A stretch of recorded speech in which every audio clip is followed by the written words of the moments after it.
네, 요한계시록은 종말에 관한 책입니다. 그런데 요한계시록은 종말에 관한 이야기만을 다루지는 않습니다. 요한계시록에는 이미 승리하신 예수 그리스도, 그리고 소아시아 7교회로 대표되는 이 세상에 존재하는 과거와 현재와 미래의 그 모든 교회를 향한 하나님의 사랑과 위로, 그리고 소망이 가득한 책입니다.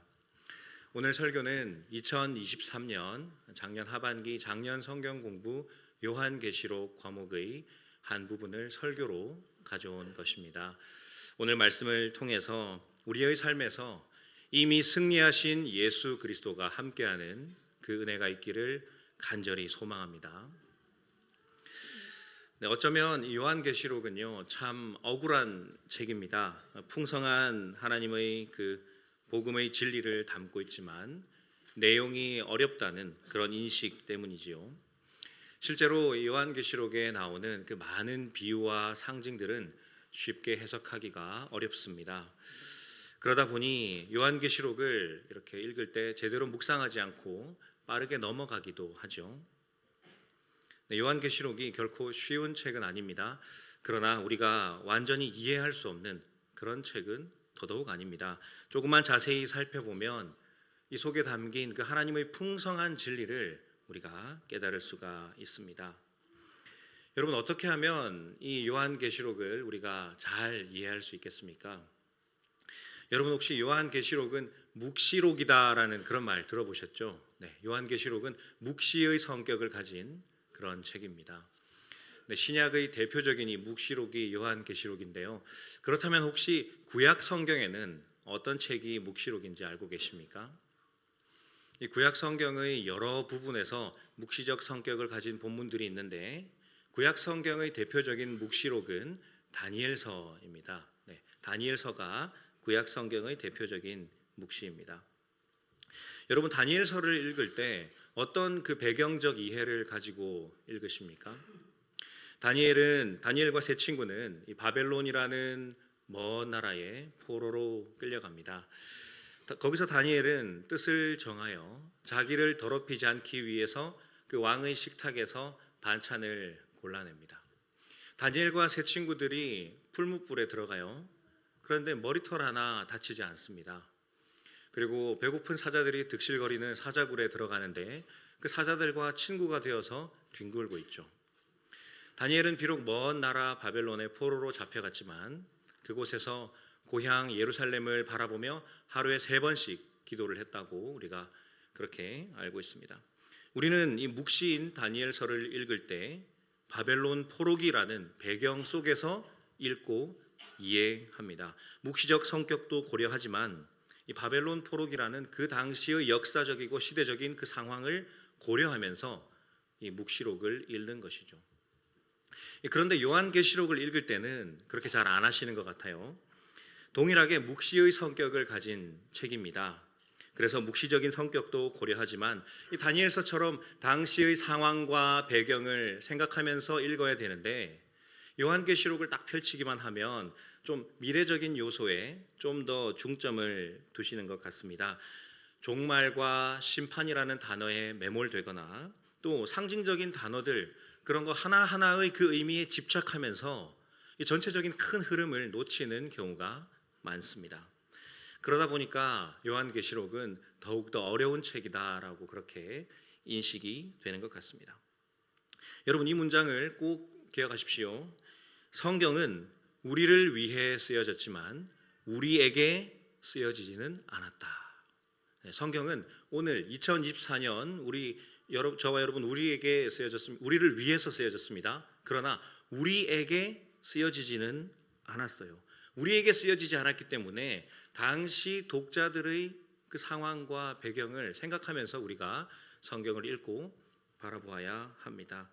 이것이 우리가 성경을 읽고 해석하는데 꼭 붙잡아야 할 아주 중요한 해석학적 관점이 되어야 하는 것입니다.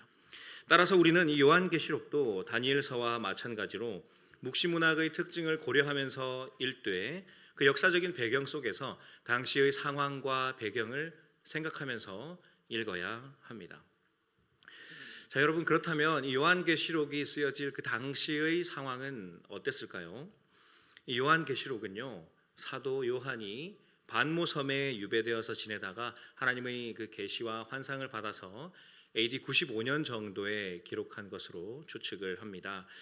요한계시록을 제대로 이해하기 위해서 우리는 1세기 말 그 로마의 통치 아래에서 교회가 직면한 환란이 무엇인지 알 필요가 있습니다. 그 1세기 말 당시 그리스도인들, 1세기 말 그 교회가 직면한 가장 큰 고난과 환란은 바로 황제 숭배 사상이었습니다. 로마의 카이사르 시저가 있었죠. 카이사르 시저가 죽은 후에 그의 양아들 옥타비아누스가 황제로 등극합니다. 이 옥타비아누스는 나중에 원로원으로부터 그 아우구스투스라는 그런 칭호를 받게 됩니다. 이 옥타비아누스가 시저를 신격화하는 그런 작업을 시작을 했습니다. 그리고 점점 더 시간이 흘러서 아주 악명 높은 그 네로 황제가 등극을 했는데, 이 네로 황제는요, 자기 안에 신성이 있다고 주장했던 그런 사람입니다. 자기가 신이라는 거예요. 네, 그리고 그 이후에 몇 번의 황제가 지나가고 도미티아누스라는 황제가 등극을 했는데요. 이 도미티아누스가 이 황제 숭배 사상을 국가적인 종교로 발전시킵니다. 따라서 이 로마 시민들은 황제 숭배 의식이 거행될 때마다 이 로마의 황제가 나의 주인입니다, 황제가 신입니다라고 그렇게 고백을 했었어야 했는데, 기독교인들은 그것을 거부했던 것이죠. 이에 로마 정부는 기독교인들을 탄압하면서 핍박과 박해를 가했고 순교하는 자들도 생겨나기 시작합니다. 옆집에 살던 성도가 로마 군병에 끌려갔는데 돌아오지를 않는 거예요. 여러분, 그 1세기 말 당시 그리스도인들의 삶이 어땠을까요? 길을 가다가 로마 군병을 만나면 깜짝 놀라서 몸을 숨기며 그렇게 초조한 상태로 신앙생활을 했을 것입니다. 언제 끌려가서 죽을지 모르는 그런 위험 앞에서 늘 긴장 속에서 초조함 가운데서 신앙생활을 했던 것이죠. 한편 기독교인들은요, 유대교로부터도 박해를 받았습니다. 기독교인들은 오직 하나님만이 나의 주인입니다 라고 고백하면서 로마의 황제를 숭배하는 것을 거부했습니다. 그러나 유대교 사람들은 적절한 타협점을 찾아서 박해를 벗어났습니다. 로마의 황제를 신이 아니라 국가의 통치자인 왕으로 인정하고 제사에 참여한 것이었습니다. 그러면서 이 기독교와 유대교의 갈등은 점점 깊어지게 되었고, 유대교 사람들은 이방인들을 부추기고 로마의 관리들과 결탁해서 이 기독교인들을 박해하는 일에 앞장서기도 했습니다. 우리가 사도행전을 자세히 살펴보면 그런 내용들이 잘 나타납니다. 또한 이 황제 숭배를 거부한다라는 것은요, 당시 그 도시에서 정상적인 경제 활동을 포기하는 것을 의미했습니다. 로마 정부에서 황제 숭배를 거부하는 사람과는 정상적인 경제 활동, 거래를 하지 못하도록 했거든요. 따라서 그리스도인들은 그 상인 길드 조합에서 배제되어서 제대로 경제 활동을 하지 못했고 점점 가난하고 궁핍해졌을 것입니다. 이외에도 유대인과 결탁한 그 이방인 폭도들이 그리스도인들의 집을 파괴하거나 그리스도인들의 물건들을 뺏어가는 등, 또한 일터에서의 따돌림, 실직 등 수많은 박해와 환란이 그 1세기 말 당시 성도들에게 큰 환란으로 다가왔을 것입니다.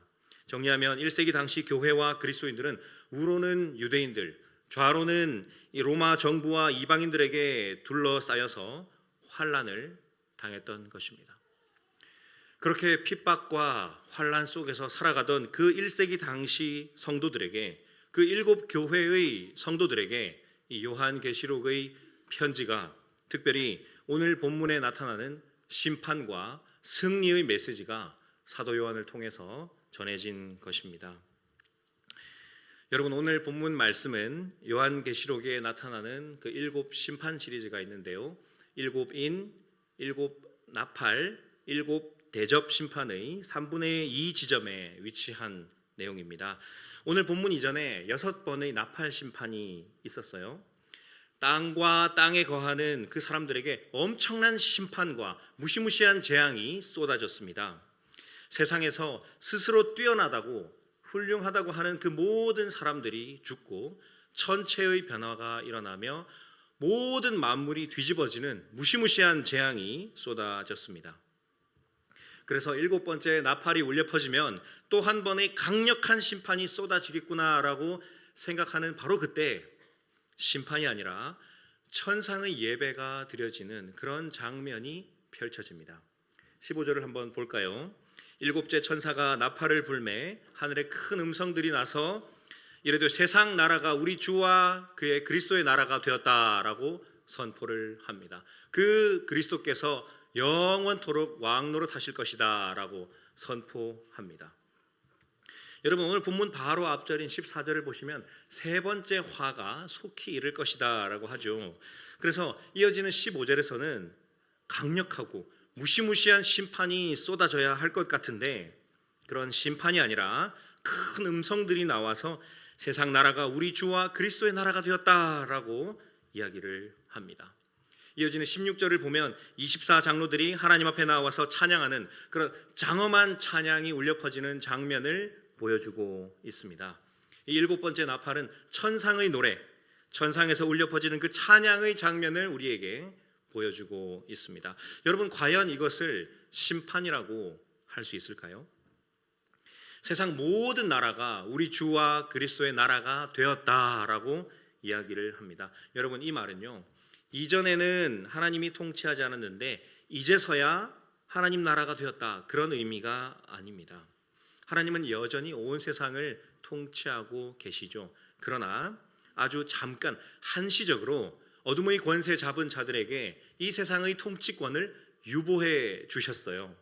그래서 한시적으로 아주 잠깐 그들이 로마가 이기는 것 같고 그 그리스도인들을 완전히 제압해서 그 아래에 놓인 그리스도인들은 완전히 멸망하는 것처럼 그렇게 보일 수 있습니다. 그런데 여러분, 이 일곱 번째 나팔은요, 이 종말의 때에 가장 그 역사의 모든 과정이 끝난 시점에 울려 퍼지는 최종적인 나팔입니다. 역사의 끝에서 일시적으로 허락되었던 그 모든 통치권들이 진정한 왕이신 예수 그리스도에게 복속되고 귀속된다라는 그런 이야기를 하는 것입니다. 여러분, 이 시점이 되면 이 세상에 하나님 외에 그 어떤 왕도, 로마 황제도, 그 어떤 주권자도 없습니다. 세상의 모든 통치자와 주권자들이 다 하나님과 예수 그리스도에게 무릎을 꿇을 것입니다. 온 우주에 하나님의 영광을 인정하지 않는 존재가 없다는 것이죠. 이것에 대해서 이 하박국 선지자가 이렇게 예언을 했습니다. 하박국 2장 14절에 이는 물이 바다를 덮음같이 여호와의 영광을 인정하는 것이 온 세상에 가득함이니라. 여러분이 종말의 때에 세상 모든 나라의 통치권이 우리가 섬기는, 우리가 사랑하는 그 예수 그리스도에게 돌아올 것입니다. 여러분, 계속해서 16절을 한번 볼까요? 하나님 앞에서 자기 보좌에 앉아있던 24장로가 그리스도에게 엎드려 경배한다라고 이야기를 합니다. 이 24장로는 소위 신천지에서 말하는 그런 자기들의 지파를 말하는 것이 아닙니다. 구약의 성도들의 대표는요 12지파고요 신약 교회의 대표는 12사도입니다. 그 둘을 합한 숫자가 24장로로 표현되는 것이죠. 따라서 24장로는 신구약을 통칭한 하나님의 백성들의 상징적인 숫자입니다. 특정한 계급을 이야기하는 것이 아니라 성도들이 장차 종말의 때에 하나님 앞에서 그 천상적 존재로서 어떻게 될지를 보여주는 것이죠. 그러므로 24장로는 예수 그리스도를 주로 고백하는 구약과 신약의 그 모든 성도들을 통칭하는 상징적인 표현입니다. 그 종말의 때에 모든 성도들이 예수 그리스도를 주로 고백하는 그 모든 성도들이 하나님 앞에 엎드려 찬양하고 경배할 것이다 라는 것을 우리에게 보여주는 것이죠. 이어지는 17절에서는 점점 더 장엄한 예배의 장면을 묘사하고 있습니다. 그런데 여러분 17절을 한번 자세히 보십시오. 이 17절을 보면서 뭔가 좀 이상한데 라는 생각이 들지 않으십니까? 성경을 열심히 읽고 특별히 요한계시록을 열심히 읽는 분이라면 이 17절에서 뭔가 이상한 부분이 느껴지셔야 합니다. 24장로들이 얼굴을 땅에 대고 하나님께 경배하는데 그들이 뭐라고 하죠? 옛적에도 계셨고 지금도 계신 주 하나님 곧 전능하시니라고 부릅니다. 여러분, 여기서 우리는 요한계시록에서 자주 등장하는 하나님을 부르는 그 삼류 호칭을 만나게 됩니다. 우리 함께 요한계시록 1장 4절과 4장 8절 말씀을 볼까요? 화면을 한번 띄워주시면 감사하겠습니다. 네, 요한계시록 1장 4절과 4장 8절의 노란 글씨로 된 부분을 보시면 이렇게 이야기합니다. 이제도 계시고 전에도 계셨고 장차 오실 이라고 되어 있고 4장 8절에서도 전에도 계셨고 이제도 계시고 장차 오실 이라고 과거와 현재와 미래가 아주 분명하게 표현되어 있습니다. 비교해서 보시면 과거와 현재의 그 순서의 차이는 있지만 미래적인 요소는 늘 자리를 지키고 있어요. 그렇죠? 그런데 다시 오늘 본문 17절을 보시기 바랍니다. 24장로들이 경배하는데 과거와 현재는 있는데 뭐가 없죠? 미래에 관한 묘사가 없습니다. 장차 오실 이라는 그 미래적인 요소가 빠져 있는 것이죠. 왜 그럴까요? 여러분, 우리는 다시 한번 이 찬양이 울려 퍼지는 시점을 생각해 보아야 합니다. 이 노래는 역사의 모든 과정이 종료된 마지막 시점에서 울려 퍼지고 있습니다. 이 시점이 되면 장차 오실 이가 더 이상 필요하지 않습니다. 갈보리 십자가에서 모든 죄에 대해서 이미 승리하신 예수 그리스도께서 다시 오신 시점이기 때문에 미래에 관한 언급을 할 필요가 없는 것이죠. 이때가 되면 하나님께서 우리에게 영원한 현재로 경험되는 놀라운 은혜가 펼쳐질 것입니다. 그리고 이 본문을요, 헬라어로 살펴보면 모두 과거 시제로 기록이 되었습니다. 지금 우리가 바라볼 때는 미래의 사건이지만 역사의 모든 과정이 끝나는 그 종말의 때에 이미 모든 것이 다 완료되었다, 성취되었다라는 것을 강조하는 것입니다. 여러분이 오늘 본문 말씀은요, 이 승리의 찬양이 울려 퍼지는 이 시점으로, 이 장엄한 찬양이 울려 퍼지는 이 종말의 시점으로 우리를 초대하고 있습니다. 그런데 18절에서는요, 이 일곱 번째 나팔이 승리의 노래라는 것과 함께 앞선 14절에서 말한 세 번째 화였다, 심판이라는 그 사실을 보여줍니다. 주님께서 재림하실 때 완전한 하나님 나라가 이루어지는데 그 사건은요, 믿지 않는 자들에게는 완전한 심판이 되기 때문입니다. 여러분, 여기서 주의 진노가 내려 죽은 자를 심판하시며 라고 이야기합니다. 죽은 자를 심판하신다. 이게 과연 무슨 의미일까요? 어떤 사람이 죽은 이후에 그 사람의 범죄 사실이 드러나서 형을 집행하는 그런 부관 참시를 말하는 것이 아닙니다. 여러분, 이 세상에서는요, 사건의 피의자가 죽으면 더 이상 기소할 수 없고 재판을 진행하지도 않습니다. 그래서 사람들은 죽음으로써 자신의 모든 죄를 덮으려고 하기도 합니다. 그러나 하나님은 죽은 자를 심판하시는 분입니다. 그래서 성경은 죽은 자의 부활이 있다고 가르치고 종말의 때에 산자와 죽은 자들 모두가 심판을 받을 것이다 라고 이야기를 하죠. 여러분, 이 사실이 우리에게 엄청난 위로와 소망이 되는 말입니다. 세상의 역사는 참된 정의와 공의를 드러내지 못합니다. 이 세상에서 정말 악한 일을 많이 하다가 편안하게 살다가 죽는 사람이 있습니다. 반면에 너무나도 선한 사람이 불의한 재판을 받고 억울한 일을 겪다가 평생을 고통 속에 살아가다가 죽는 일도 있습니다. 우리가 살아가는 사회에서 가끔 있는 일이죠. 그렇게 억울하게 죽은 사람들은 누가 위로해 줍니까? 특별히 하나님의 말씀을 따라 열심히 살아가는 사람이 억울한 일을 당합니다. 그런 사람들을 누가 위로해 줍니까? 세상은 죽으면 모든 것이 끝이라고 생각하지만 그 모든 과정을 다 아시는 주님께서 죽은 자들도 공정하게 심판하신다는 것이죠. 그렇기 때문에 우리는 여러분, 사도신경을 고백할 때 예수님에 대해서 거기로부터 살아있는 자와 죽은 자를 심판하러 오십니다 라고 고백을 합니다. 개정되기 이전에 저리로서 산 자와 죽은 자를 심판하러 오시리라 라고 그렇게 고백을 하죠.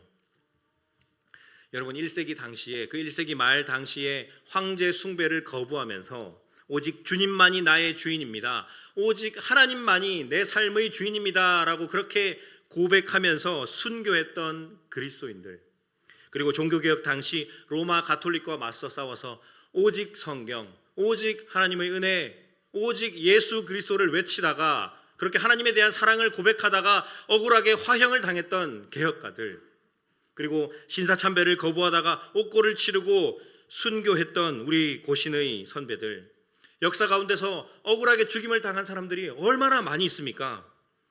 그 모든 자들의 억울함을 다 아시는 주님께서 산자들과 죽은 자들을 다시 오셔서 심판하신다는 그 사실이 우리에게 위로가 아니고 소망이 아니고 무엇이겠습니까? 여러분, 이어지는 19절을 보십시오. 하늘에 있는 하나님의 성전이 열리고 요한은 그 안에 있는 하나님의 언약궤를 보았다라고 합니다. 번개와 음성들과 우레와 지진과 큰 우박도 보았다고 합니다. 이 지성소의 휘장 안에 감추어 있던 언약궤가 보인다는 것은 하나님과 하나님의 백성들의 그 교제의 문이 활짝 열렸다라는 것을 의미합니다. 믿음을 지키며 평생을 그렇게 하나님의 말씀을 따라 살아갔던 하나님의 백성들에게 주시는 하나님의 은혜의 선물이죠. 반면에 이 땅에서 죄와 불의로 땅을 더럽히고 악을 행했던 자들에게는 번개와 음성들과 우레와 지진과 큰 우박으로 임하는 하나님의 무시무시한 진노가 임할 것이라는 것입니다. 24장로는 지금이 바로 그때라고 찬양하고 있는 것입니다. 하나님의 말씀을 따라 살아온 자들에게는 상을 주시고 진노를 내리실 때라고 그렇게 찬양하는 것입니다. 여러분, 1세기 당시에 그 로마의 박해를 견디면서 신앙생활을 하던 그리스도인들에게 오늘 본문의 이 7번째 나팔의 심판과 승리의 메시지는 과연 어떤 의미로 다가갔을까요? 그들은 매일 황제 숭배의 압박 속에서 살아가며 유대교의 비열한 공격을 받아야 했습니다. 로마 정부와 적당히 타협하고 황제를 숭배하면 편안하게 신앙생활을 할 수 있다라는 그런 거짓 가르침의 유혹을 직면해야 했습니다. 단 한 번만 황제를 숭배하면 편하게 교회를 다니고 편하게 신앙생활을 할 수 있다라는 그런 유혹을 마주했던 것이죠. 함께 신앙생활을 하던 사람들 중에 배교하던 사람들이 있었어요. 그런 사람들을 보면서 자신도 마음이 흔들렸을 거예요. 도시의 그 상인 조합에서 온갖 불이익과 어려움을 겪어야만 했던 성도들, 1세기 말의 그 그리스도인 성도들에게 이 승리의 나팔 소리는 그들의 가슴을 얼마나 뛰게 만들었을까요? 그들은 외적으로 황제 숭배의 압박을 받았고 내적으로는 여러 가지 유혹을 마주했지만 그 속에서도 하나님의 말씀을 따라서 믿음을 지키고 살았습니다. 당시 그리스도인들이 그렇게 할 수 있었던 것은 이미 승리하신 예수 그리스도께서 반드시 다시 오신다는 것과 그날에 로마를 심판하시고 그 승리의 노래가 울려 퍼질 것에 대한 확신이 있었기 때문입니다. 이 장엄한 찬양의 모습, 이 미래에 울려 퍼질 그 장엄한 승리의 찬양은 당시 그리스도인들 세상에 대한 굴복과 타협의 유혹 앞에서 무너져가던 그들의 신앙을 견고하게 하고 그들이 하나님의 말씀을 따라서 믿음으로 살아갈 수 있도록 용기와 힘을 더해 주었을 것입니다. 나는 승리의 그날을 기다린다. 이제 얼마 남지 않았다. 이미 승리하신 주님께서 곧 다시 오실 것이다. 비록 내가 처한 현실은 로마의 황제가 온 세상을 통치하는 절대적인 왕인 것 같지만 그 아래에서 핍박받는 우리는 이렇게 살다가 멸망할 것 같지만 이미 승리하신 예수 그리스도께서 다시 오셔서 공의롭게 심판하시고 우리의 억울함을 신원하여 주실 것이다. 내가 사랑하는 그 예수 그리스도께서 진정한 왕이시고 통치자다라는 그 사실을 고백했을 것입니다. 죽음을 맞이하면서도 승리의 노래를 부르며 주님을 찬양하며 믿음으로 살아갔을 것입니다. 여러분, 이제 우리가 살아가는 이 현실로 한번 돌아와 봅시다. 오늘날 이 세상을 살아가는 동안 무엇이 여러분들을 힘들게 하고 괴롭게 합니까? 로마 제국이 교회와 그리스도인들을 박해한 것처럼 이 세상의 공중권세는 하나님이 아닌 세상의 것들을 숭배하도록 우리를 유혹합니다. 세상의 공중권세 잡은 자가 물질의 문제로 여러분들을 옥죄려고 할 수 있습니다. 우리가 살아가는 이 사회의 시스템이 여러분의 마음을 힘들게 하고 낙심하게 할 수도 있습니다. 이 세상의 기준과 가치와 자랑들이 우리의 마음을 주눅들게 하고 위축되게 할 수 있습니다. 죄와 사망이 왕노릇하는 이 세상에서는 가짜 신들이 자기가 진짜라고 이야기하면서 자기를 섬겨야만 세상에서 성공할 수 있고 그것이 진정한 행복이라고 그렇게 이야기를 합니다. 그런 세상 속에서 오직 주님만이 나의 주인입니다 라고 고백하며 하나님의 말씀을 따라서 믿음으로 살아가는 그런 그리스도인들은 너무나도 어리석은 것 같아요. 세상과 완전히 반대로 거꾸로 살아가는 것 같습니다. 그러나 여러분, 우리가 기억할 것은 이 세상의 권세는 영원하지 않다는 것입니다. 우리가 붙잡아야 할 소망은 이미 승리하신 예수 그리스도께서 나와 함께 하신다는 사실입니다. 우리 주님께서 다시 오셔서 악을 행한 자들을 심판하시고 이 세상의 모든 통치권을 다시 회복하신다는 그것을 믿고 나아가야 하는 것이죠. 여러분, 그런 관점에서 오늘 본문을 바라보면 우리는 그 미래에 울려 퍼질 그 노래를 오늘 내 삶에서 앞당겨 부르는 자리로 초대를 받고 있는 것입니다. 그러므로 여러분, 우리는 이 관점을 견지해야 합니다. 이 문장을 꼭 기억하십시오. 미래의 사건이 현재를 결정한다. 미래의 사건이 현재를 결정하는 것입니다. 여러분, 사탄은요, 우리를 너무나도 잘 알고 있습니다. 사탄은 우리의 발 앞에 주어진 필요와 결핍에 우리의 시선이 집중되도록 만듭니다. 오늘 현재 나에게 주어진 이 문제를 빨리 해결하지 않으면 미래에 큰일이 날 것처럼 그렇게 우리를 유혹합니다. 그래서 지금은 다른 거 신경 쓰지 말고 공부만 하라고, 지금은 돈을 벌 때니까 무조건 돈을 열심히 벌어야 한다고, 지금 내가 최선을 다해서 살면 보장된 미래가 다가온다라고 그렇게 이야기를 합니다. 오늘 내가 어떻게 하는지에 따라서, 내가 내 삶에서 주어지는 문제들에서 어떤 선택을 하는지에 따라서 미래가 결정된다고 이야기를 하죠. 오늘을 살아가는 내가 미래를 결정하는 것입니다. 그러나 주님께서 다시 오실 것을 믿는 우리 그리스도인들의 관점은 미래의 사건이 현재를 결정하는 것입니다. 미래의 사건은 무엇입니까? 이미 승리하신 예수 그리스도께서 다시 오시는 것입니다. 이미 승리하신 예수 그리스도가 미래의 그 다시 오실 주님께서 오늘 내 삶으로 침투해 들어와서 내가 어떻게 살아갈지를 결정하는 거예요.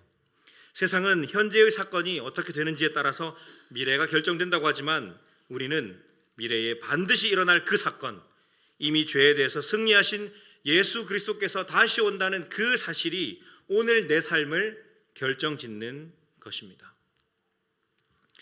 1세기 당시에 그 황제 숭배를 강요받았던 그리스도인들처럼 오늘날을 살아가는 우리도 가짜 신들을 숭배해야 한다는 그런 유혹이 찾아옵니다. 명예와 돈과 권력을 추구하도록 합니다. 그런 유혹이 가득한 세상에서, 학교에서, 가정에서, 직장에서, 세상 속에서 그리스도인으로 살아가는 것이 정말 쉽지 않습니다. 우리 학생들을 보면요, 정말 열심히 공부하는데 서로 경쟁하면서 공부하죠. 숫자와 등급으로 평가받고 가치가 매겨지는 그런 경쟁 속에서 옆의 친구를 밟고 올라서야 됩니다.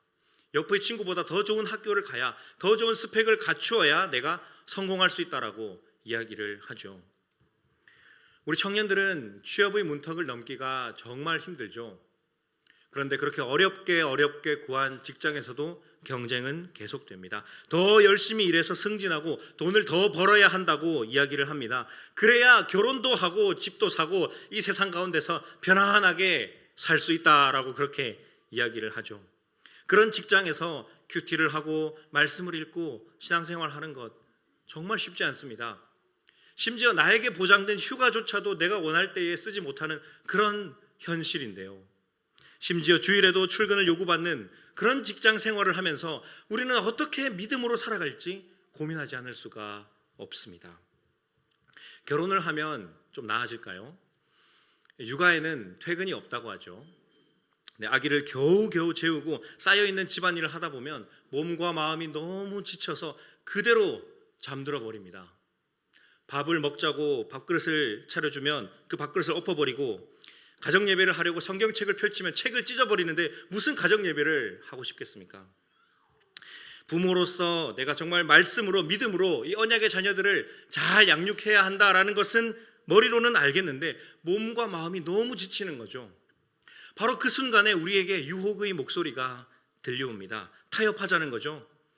오늘만 넘어가자, 내일부터 하자라는 그런 유혹의 목소리가 들려오는 것입니다. 편하게 신앙생활 해도 되잖아.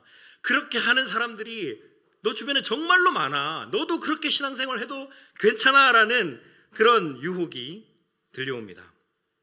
여러분, 오늘날에 우리가 삶의 자리에서 겪는 이 수많은 어려움들은 그 모습과 형태만 바뀌었을 뿐 1세기 당시의 그리스도인들이 직면했던 문제와 결코 다르지 않습니다. 하나님이 아닌 다른 것을 하나님으로 섬기도록 하는 것, 하나님의 말씀을 따라 살아가는 자들에게 적당히 해도 된다라는 그런 유혹의 목소리, 돈을 많이 벌어야만 이 세상에서 제대로 살아갈 수 있다는 그런 유혹들을 마주합니다. 우리는 1세기 당시 그리스도인들이 겪었던 그 환난의 문제들, 그 고난의 문제들을 동일하게 오늘 우리의 삶의 자리에서 마주하고 있습니다. 그런 삶의 자리에서 하나님의 말씀대로 살아가는 것이 정말 쉽지 않죠. 그러나 여러분, 그런 현실을 우리가 살아가는데, 그런 현실을 살아가는 우리에게 미래의 사건이 침투해 들어옵니다. 갈보리 언덕에서 십자가에 달려 죽으시고 3일 만에 부활하심으로 모든 죄에 대해서 이미 승리하신 그 예수 그리스도께서 다시 오실 것인데, 그 미래의 사건이 오늘 내 삶으로 침투해 들어오는 것이죠. 그 예수님께서 말씀하십니다. 내가 모든 죄에 대해서, 모든 유혹에 대해서 싸워서 승리했다. 그리고 내가 오늘 너의 삶의 자리에 함께 할 것이다. 너는 오늘 하루 어떻게 살아갈래? 우리 주님께서 말씀하십니다. 그렇기 때문에 우리는 그날에 울려 퍼질 그 노래를 앞당겨 불러야 합니다. 미래에 그 천군 천사장의 나팔 소리와 함께 24 장로들이 엎드려서 주님을 찬양하는, 세상의 모든 권세들이 물러가고 모든 통치자들이 다 물러가고 이제 세상 모든 나라가 우리 주와 그리스도의 나라가 되었으니 우리 모두 주님을 찬양합시다 라고 경배하는 그 승리의 찬양을 오늘 우리의 삶에서 불러야 하는 것입니다. 언제까지 불러야 합니까? 주님 진짜로 다시 오실 그날까지. 여러분, 우리가 매주 예배를 마치고 무슨 찬양을 부르죠? 주님 다시 오실 때까지라고 그 찬양을 부릅니다. 여러분, 왜 그 찬양을 부릅니까? 그 찬양의 그 가사를 살펴보면 오늘 본문의 내용을 잘 담고 있고 우리의 삶에서 그 찬양을 불러야 하기 때문입니다. 주님 다시 오실 때까지 나는 이 길을 가리라. 나의 가는 이 길 끝에서 나는 주님을 보리라. 영광의 내 주님 나를 맞아주시리. 주님 다시 오실 때까지 나는 일어나 달려가리라. 주의 영광이 온 땅을 덮을 때 세상의 그 거짓 우상들은 모두 물러가고 모든 통치권들이 예수 그리스도에게 돌아오는 그 주의 영광이 온 땅을 덮을 그때에 나는 일어나 노래하리. 내 사모하는 주님 온 세상의 구주시라. 내 사모하는 주님 영광의 왕이시라. 여러분, 왜 예배를 마치고 마지막으로 이 노래를 부릅니까? 우리의 삶의 자리에서 이 찬양, 이 승리의 찬양을 우리가 불러야 하기 때문입니다. 이미 승리하신 예수 그리스도께서 다시 오실 때 울려 퍼지는 그 천상의 노래를 오늘 내 삶에서, 우리의 삶의 자리에서 죄악된 것들을 만날 때마다 불러서 승리해야 하기 때문이죠. 그렇기 때문에 오늘 설교의 제목이 앞당겨 부르는 그날의 노래입니다. 여러분, 이렇게 말하면 누군가는 불확실한 미래를 가지고 희망 고문하는 것이 아니냐라고 이야기할지도 모르겠습니다. 예수님께서 다시 오신다고 말씀하셨는데 2000년이 넘도록 오지 않았기 때문이죠. 소위 가스라이팅 하는 거 아니냐, 그렇게 이야기를 합니다. 그러나 여러분, 이 이야기는 절대로 희망 고문, 가스라이팅 하는 그런 이야기가 아닙니다. 왜 그렇습니까? 우리 주님께서 언제 올지는 몰라요. 그날은 오직 하나님 아버지만 아시고 도적같이 임할 것이라고 말씀하셨기 때문입니다. 그럼에도 불구하고 우리가 여전히 확신 가운데 머무를 수 있는 것은 이 요한계시록 11장의 이 말씀이 미래에 일어날 그 사건이 속히 그리고 반드시 일어날 것이기 때문입니다. 그렇기 때문에 여러분의 삶의 자리에서 그날에 울려 퍼질 그 노래를 앞당겨 부르면서, 그 승리의 찬양을 앞당겨 부르면서 당당하게 이 세상 가운데서 믿음으로 살아가시기를 바랍니다. 오늘 본문 말씀은 역사의 그 종말의 때에 울려 퍼지는 그 장엄한 찬양의 현장으로 우리를 인도합니다. 여러분, 지금 우리에게 이 사건은 미래의 사건입니다. 그러나 이 말씀은 과거 시제로 기록되었습니다. 예수 그리스도께서 갈보리 십자가에서 이미 최종적인 승리를 이루셨습니다. 그리고 그 이미 승리하신 예수 그리스도께서 반드시 속히 다시 오실 것입니다. 우리 그리스도인들의 싸움은 이미 이겨놓고 싸우는 싸움인 거예요. 그러므로 우리는 미래의 그날을 소망하면서 그날의 부를 찬양을 오늘 우리의 삶에서 앞당겨 불러야 합니다. 그것이 이 종말의 때를 살아가는 진정한 그리스도인의 모습입니다. 여러분, 우리가 예배를 마치고 저 문 밖을 나가면 죄와 사망이 왕노릇하는 세상이 우리를 기다릴 것입니다. 가짜 신들이 자기들을 섬겨야 한다고 유혹을 할 것입니다. 하나님의 말씀이 아니라 세상의 기준에 맞춰서 살아야 성공할 수 있다고, 그것이 진정한 행복이라고 우리를 유혹하고 속삭일 것입니다. 적당히 신앙생활을 해도 된다는 그런 유혹의 목소리가 있을 것입니다. 우리가 살아가는 세상을 바라보면 경쟁과 시기, 질투와 혐오, 동과 서, 좌와 우, 또 남자와 여자, 세대 간에 갈라져 있는 그런 우리 사회, 슬픔과 절망이 너무나도 가득한 그런 현실을 마주할지도 모르겠습니다. 그러나 여러분, 절대로 두려워하지 마십시오. 죄와 사망이 우리를 괴롭게 하고 우리를 쓰러지게 하고 어떠한 유혹을 하고 심지어 우리의 목숨을 끌어놓는다고 할지라도 갈보리 언덕에서 십자가에 달려 돌아가시고 부활하심으로 모든 죄 가운데서 이미 승리하신 예수 그리스도께서 여러분의 삶의 자리에 함께할 것입니다. 그러므로 우리는 주님 다시 오시는 날, 그 미래의 그날에 울려 퍼질 승리의 노래를 여러분의 삶의 자리에서 노래하며 죄와 싸워 승리하는, 이기는 자가 되어야 합니다.